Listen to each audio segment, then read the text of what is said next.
ಆಫೀಸಿಗೆ ಹೋಗಿದ್ಯಾ? ಅಷ್ಟು ಬೇಗ ಕಾಲ್ ಮಾಡಿದ್ಯಲ್ಲ? ಅಮೂಲ್ಯ, ನಾನೀಗ ದಿನ ಬಾಸ್ ಫೋನ್ ಮಾಡಿದ್ದೀನಿ, ಅಫಿಷಿಯಲ್ ರೀಸನ್. ಓ ಹೌದಾ? ನನ್ನಿಂದ ಏನಾಗಬೇಕಿತ್ತು? ನಾವು ಹೈದರಾಬಾದ್ ಕಂಪನಿಗೆ ಒಂದು ಕೊಟೇಶನ್ ಕಳಿಸಿದ್ವಲ್ಲ.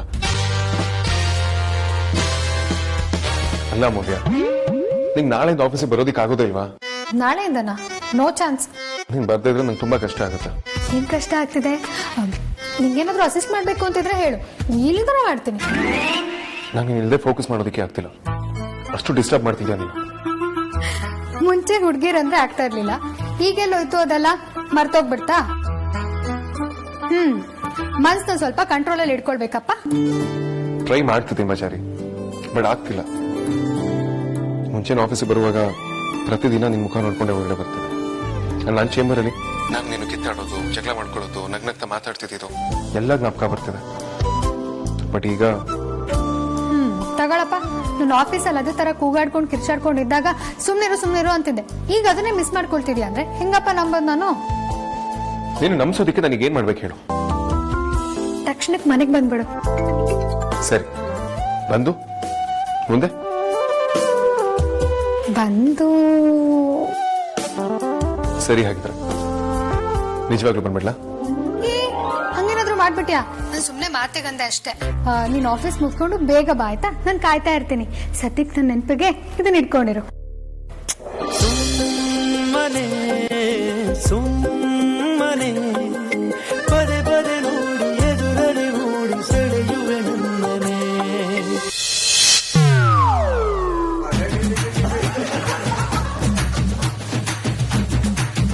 ಹಲೋ, ನಾನು ಮುದ್ದು ಕೊಟ್ರೆ ಅದಕ್ಕೆ ರಿಟರ್ನ್ ಮುದ್ದು ಕೊಡ್ಬೇಕು ಅನ್ನೋದು ಚೂರು ಗೊತ್ತಿಲ್ಲ ಅವನಿಗೆ. ರೋಬೋಟ್.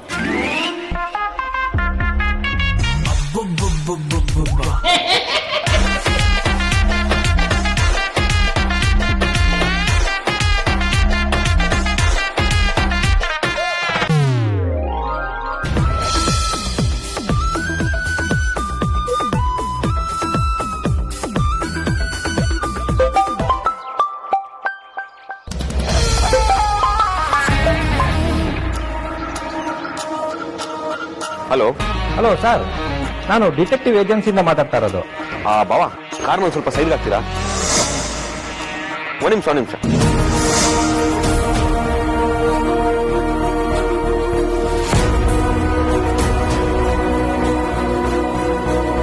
ಈಗ ಹೇಳಿ ಕೇಳಿಸ್ತಾ ಇದೆ. ನಾನು ಹೇಳಿದ್ದು ಏನ್ ಮಾಡಿದ್ರಿ? ಸರ್, ಅವ್ರ ಬಗ್ಗೆ ನಿಮ್ಮ ಹತ್ರ ಯಾವ ಡೀಟೇಲ್ಸ್ ಕೂಡ ಇಲ್ಲ, ಒಂದು ಫೋಟೋ ಕೂಡ ಇಲ್ಲ. ಅವ್ರಿಗೆ ಎಷ್ಟು ವರ್ಷ, ಅವ್ರು ಎಲ್ಲಿದ್ದಾರೆ, ಹೇಗಿದ್ದಾರೆ ಏನೂ ಗೊತ್ತಿಲ್ಲ. ಆದ್ರೂ ಶಾರ್ಟ್ ಟೈಮ್ ಅಲ್ಲಿ ಅವ್ರನ್ನ ಹುಡುಕ್ಬೇಕು ಅಂತ ಹೇಳ್ತಾ ಇದ್ದೀರಾ. ನಾನು ಮೊದಲೇ ಹೇಳಿದ್ನಲ್ಲ, ಅವ್ರ ಬಗ್ಗೆ ಏನ್ ಡೀಟೇಲ್ಸ್ ನಮ್ಮ ಹತ್ರ ಇಲ್ಲ ಅಂತ. ನಾನು ಹೇಳಿದ್ಮೇಲೆ ನೀವು ಕೆಲಸ ಒಪ್ಕೊಂಡಿದ್ದು. ಹೌದು ಸರ್, ಏನು ಡೀಟೇಲ್ಸ್ ಇಲ್ಲದೆ ಹುಡುಕೋದು ಕಷ್ಟ ಆಗ್ತಾ ಇದೆ. ಬರೀ 55 ವರ್ಷದ ಹೆಂಗಸು ಹುಡುಕಿ ಅಂದ್ರೆ ಇಷ್ಟು ಬೇಗ ಹುಡುಕೋದು ಸ್ವಲ್ಪ ಕಷ್ಟ ಆಗ್ತಾ ಇದೆ ಸರ್. ಎಲ್ಲ ಇನ್ಫಾರ್ಮೇಶನ್ ಇದ್ರೇನೆ ಹುಡುಕೋದು ಕಷ್ಟ, ಅಂತದ್ರಲ್ಲಿ ಏನು ಇನ್ಫಾರ್ಮೇಶನ್ ಇಲ್ದೇನೆ ಹುಡುಕೋದು ತುಂಬಾ ಕಷ್ಟ ಆಗುತ್ತೆ ಸರ್. ಸೊ ಇವಾಗ ಏನ್ ನಿಮ್ ಮಾತಿನ ಅರ್ಥ? ಅದಕ್ಕೆ ನಮ್ಗೆ ಸ್ವಲ್ಪ ಸಮಯ ಬೇಕು. ಈ ವಿಷಯ ಹೇಳೋಣ ಅಂತಾನೆ ನಾನು ನಿಮಗೆ ಫೋನ್ ಮಾಡಿ ಸರ್. ನೋಡಿ, ದುಡ್ಡಿನ ಬಗ್ಗೆ ಏನು ಯೋಚನೆ ಮಾಡಬೇಡಿ, ಅದೆಲ್ಲ ನಾನು ನೋಡ್ಕೊಳ್ತೀನಿ.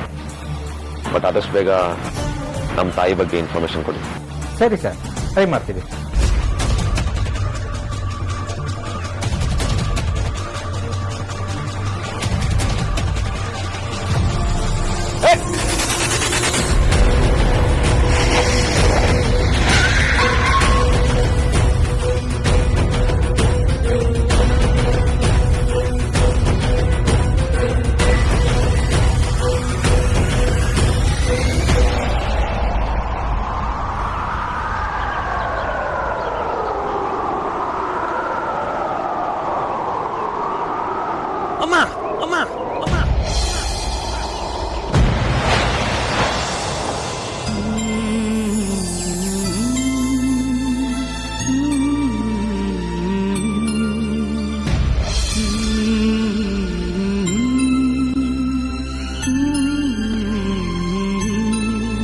ತುಸುಮೆಲ್ಲ ಬೀಸುಗಾಳಿಯೇ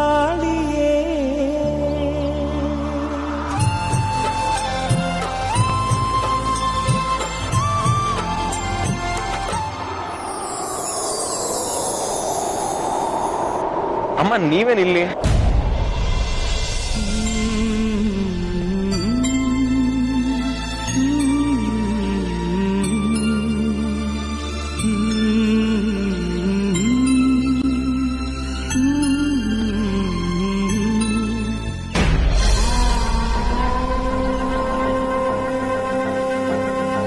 ಅತ್ತೆ ಅತ್ತೆ ಏನೋ ಯೋಚನೆ ಮಾಡ್ತಿದ್ದೀರಾ ಅನ್ಸುತ್ತೆ. ಏನಾಯ್ತು? ಹಾಗೇನಿಲ್ಲ ಆರ್ತಿ, ಏನ್ ವಿಷಯ? ಡಿಸೈನರ್ ಒಂದಷ್ಟು ಸೀರೆಗಳನ್ನ ಕಳಿಸ್ಕೊಟ್ಟಿದ್ದಾರೆ. ಅದ್ರಲ್ಲಿ ನಿಮ್ಗೆ ಯಾವ್ದು ಇಷ್ಟ ಆಗುತ್ತೆ ಅಂತ ನಾನು ಸೆಲೆಕ್ಟ್ ಮಾಡಿ ಇಟ್ಟಿದ್ದೀನಿ. ನೀವ್ ಯಾವ್ದು ಓಕೆ ಅಂತೀರೋ ಅದನ್ನ ನಾನು ತರ್ಸ್ಕೊಂಡ್ಬಿಡ್ತೀನಿ. ಅತ್ತೆ ನೋಡಿ, ಈ ಮನೆಗೆ ಹಿರಿ ಸೊಸೆ ಅಂತ ಬಂದಿದ್ದಾಳಲ್ಲ, ಅವಳನ್ನ ಕೇಳು. ಯಾಕಂದ್ರೆ ಎಲ್ಲಾನು ಡಿಸೈಡ್ ಮಾಡ್ತಿರೋದು ಅವಳೇ ಅಲ್ವಾ, ನನ್ನನ್ನ ಯಾಕೆ ಕೇಳ್ತೀಯ? ಅತ್ತೆ ಯಾವ ಡಿಸೈನ್ ನೋಡಿ ಅಂತ ಹೇಳಿದೆ ತಪ್ಪಾಯ್ತಾ? ಹಾಗಲ್ಲ ಆರ್ತಿ, ಈ ಮನೆಯಲ್ಲಿ ನನ್ ಕಷ್ಟ ಸುಖ ಅರ್ಥ ಮಾಡ್ಕೊಳಕ್ಕೆ ನೀನಾದ್ರೂ ಇದ್ಯಾ ಅಂತ ಅನ್ಕೊಂಡಿದ್ದೆ. ನನ್ ಮಾತು ಕೇಳ್ತೀಯ, ನಾನು ಹೇಳಿದ್ದೆಲ್ಲ ಮಾಡ್ತೀಯ, ಯಾವುದೇ ಕಾರಣಕ್ಕೂ ನನ್ನ ಮಾತನ್ನ ತೆಗೆದು ಹಾಕಲ್ಲ ಅನ್ನೋ ಭರವಸೆ ಇತ್ತು. ಆದ್ರೆ ನೀನು ಅತ್ತೆ ನಾನೇನಾದ್ರೂ ತಪ್ಪು ಮಾತಾಡದ್ನಾ? ಆರ್ತಿ, ನೀನ್ ಚೆನ್ನಾಗಿರ್ಬೇಕು, ವಿಕ್ಕಿ ಚೆನ್ನಾಗಿರ್ಬೇಕು, ನಿನ್ ಸಂಸಾರ ಚೆನ್ನಾಗಿರ್ಬೇಕು ಅಂತ ನಾನು ಇಷ್ಟೆಲ್ಲ ಕಷ್ಟಪಡ್ತಾ ಇದ್ದೀನಿ.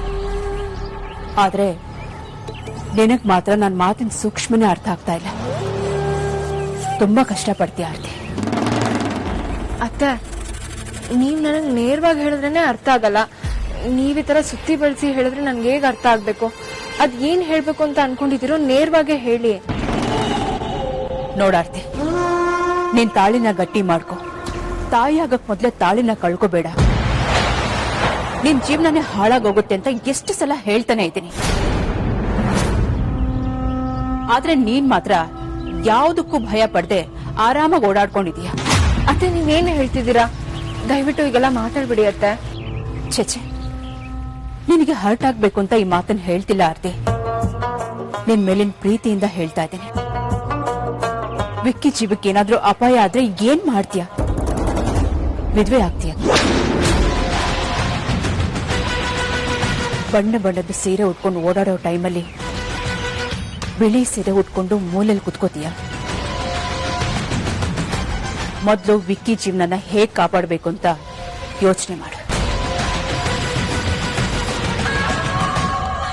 ಅತ್ತೆ ನನಗ್ ಏನ್ ಮಾಡ್ಬೇಕು ಅಂತಾನೆ ಗೊತ್ತಾಗ್ತಿಲ್ಲ. ನಿನ್ನೆ ಸೀರೆ ಸಂಭ್ರಮದಲ್ಲಿದ್ರೆ ಹೇಗ್ ಗೊತ್ತಾಗತ್ತೆ ಹೇಳು? ನನ್ನ ಮಾತ್ಗಂತೂ ಬೆಲೆ ಕೊಡಿಲ್ಲ. ಅಟ್ಲೀಸ್ಟ್ ಗುರುಗಳ ಮಾತಿಗಾದ್ರೂ ಬೆಲೆ ಕೊಡೋದ್ ಬೇಡ್ವಾ? ಗುರುಗಳ ಮಾತನ್ನೇ ಧಿಕ್ಕರಿಸಿ ಓಡಾಡ್ತೀಯ ಅಂದ್ರೆ ನಿನ್ ಧೈರ್ಯನ ಮೆಚ್ಚಲೇಬೇಕು. ವಿಕ್ಕಿ ಪ್ರಾಣಕ್ಕೆ ಏನಾದ್ರೂ ಆದಾಗ್ಲೇ ನಿನಗ್ ಗೊತ್ತಾಗೋದು. ಆ ದೇವ್ರ ದಯೆಯಿಂದ ಹಾಗೆಲ್ಲ ಏನು ಆಗೋದ್ ಬೇಡ. ನಿನ್ ಸಂಸಾರ ಯಾವಾಗ್ಲೂ ಚೆನ್ನಾಗಿರ್ಬೇಕು, ಅಷ್ಟೇ ಸಾಕು.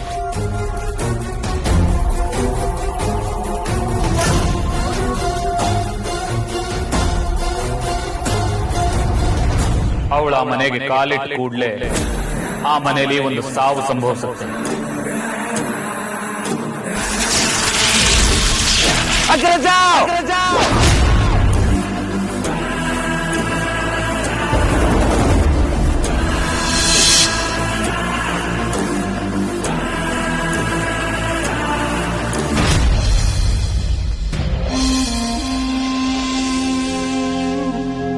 ನೀರ್ ಕುಡೀರಿ, ಸುಧಾರಿಸ್ಕೊಳ್ಳಿ.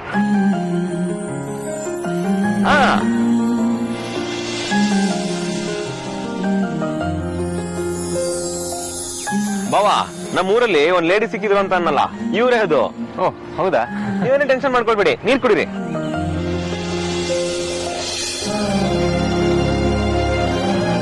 ಆಕ್ಚುಲಿ ನೀವು ನಮ್ಮೂರಲ್ಲಿದ್ರಿ, ಇಲ್ಲಿಗೆ ಹೇಗ್ ಬಂದ್ರಿ? ಇಲ್ಲಿಗೆ ಬರೋ ಆಗಿದ್ರೆ ನಮ್ ಜೊತೆ ಕಾರಲ್ಲೇ ಬರ್ಬೋದಿತ್ತಪ್ಪ. ಇಲ್ಲಿ ನನಗ್ ತುಂಬಾ ಬೇಕಾದವ್ರಿದ್ದಾರೆ, ಅವ್ರನ್ನ ಹುಡ್ಕೊಂಡ್ ಬಂದೆಪ್ಪ. ಹೌದಾ? ಇದೇ ಏರಿಯಾನಾ? ಅಡ್ರೆಸ್ ಇದ್ರೆ ಹೇಳಿ, ನಾನೇ ಡ್ರಾಪ್ ಮಾಡ್ತೀನಿ.